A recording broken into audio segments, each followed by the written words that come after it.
Okay, so I'm going to keep talking about slide in standard tuning. And let's say we're playing a blues in the key of A, 12-bar blues. And we got three chords, right? So we have A, and we're going to use A7 as our starting point. Get your standard bar A7 chord. And in the tab, you can see that's the chord I'm basing the next series of licks on. So yeah, I want you to think about first playing slide, and even in regular soloing, if you're using pentatonics a lot, that may sound great, but occasionally you kind of hit a clunker and you go, why did that sound bad? Well, it could be a number of reasons, but if you sort of target chord tones, and this is, I think, kind of a critical thing in slide, you can ensure that you're going to sound pretty good and take some of the mystery out of it. If I'm playing, pentatonics, sounds okay, but if I'm really directing my slide at whatever chord is coming up, then it might sound a little better. So starting with that A7, I'm looking at the top two strings on that. That's just the B string and the E string, E and A. Well, you can just play those two with your slide.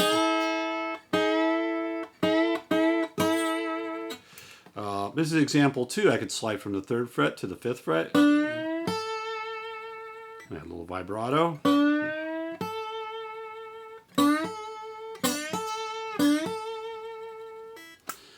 In example 3, I'm going to do a backwards slide.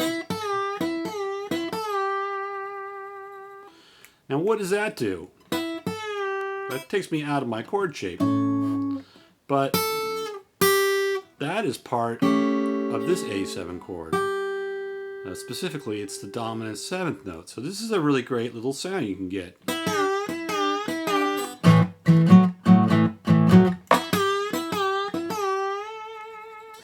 So backward slide, directing it. Remember, everything is directed at the fret, not in between the fret.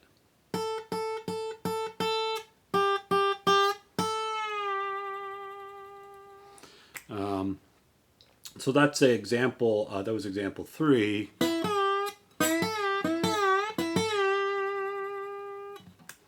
Example 4. I'm going back to look at this chord shape again. And the major 3rd is on the 3rd string here. This is the C sharp note. So we can play around with that, sliding into that from the minor 3rd, 1 fret below.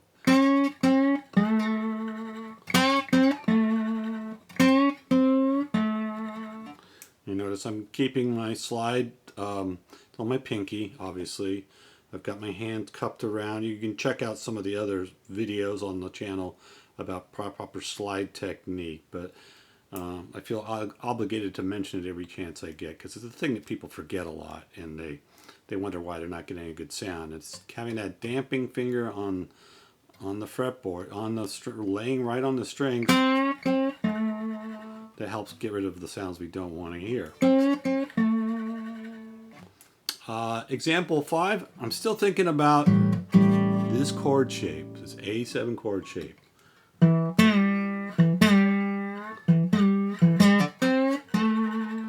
I'm essentially doing the same lick I did down here. That was example 3. I'm just doing it an octave lower, right?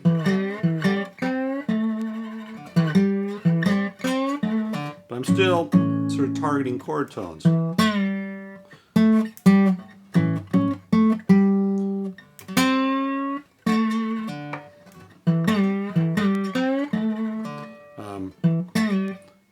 That's the 5th of the chord. That's the root slid down to the flat 7. Then sliding from the minor 3rd to the major 3rd, and then sliding from the major 7th to the root.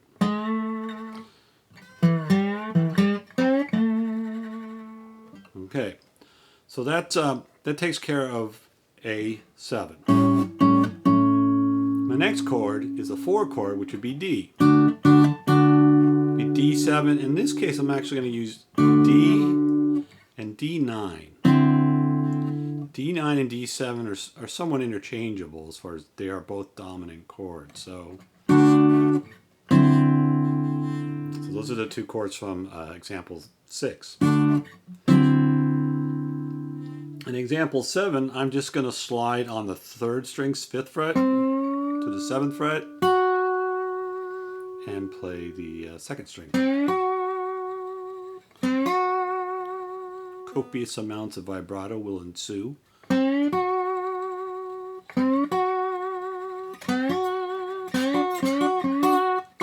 hopefully you can see that that's just part of that bar chord, D chord.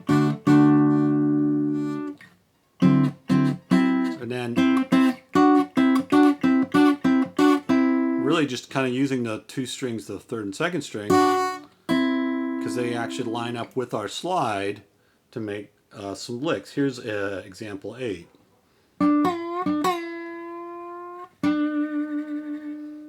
Kind of juice the slide a little bit there. I slid backwards from 7 to 5. Did that twice. On the second time, I just took my time coming back, and then ended with a slide from 6 to 7 on the 3rd string.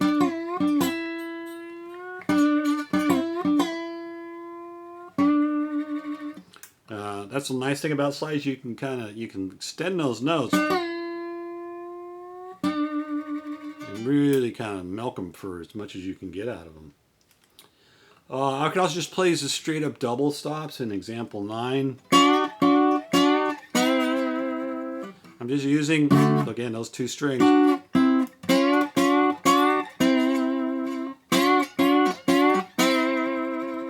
And that'll sound great over the 4 chord.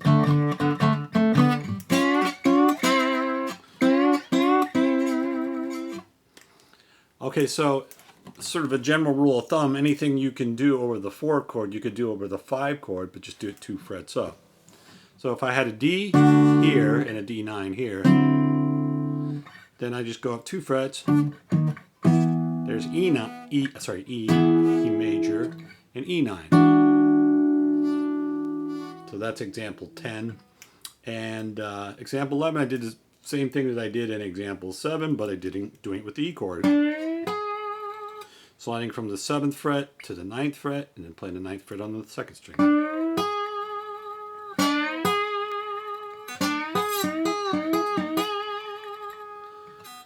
And then just for giggles, I thought I would just throw a bass note in here and walk up between that 7th fret and the 8th fret.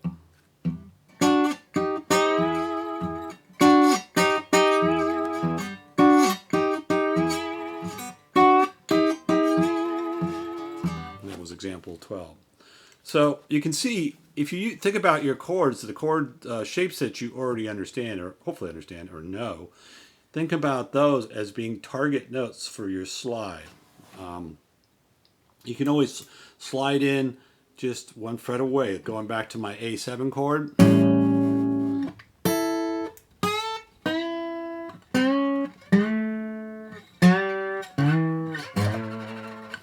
Kind of see what you can get out of there. Try to discover some licks.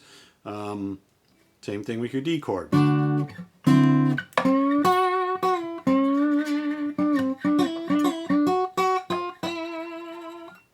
Walk chromatically. And try the same thing with the E chord, obviously. All right, good luck with that.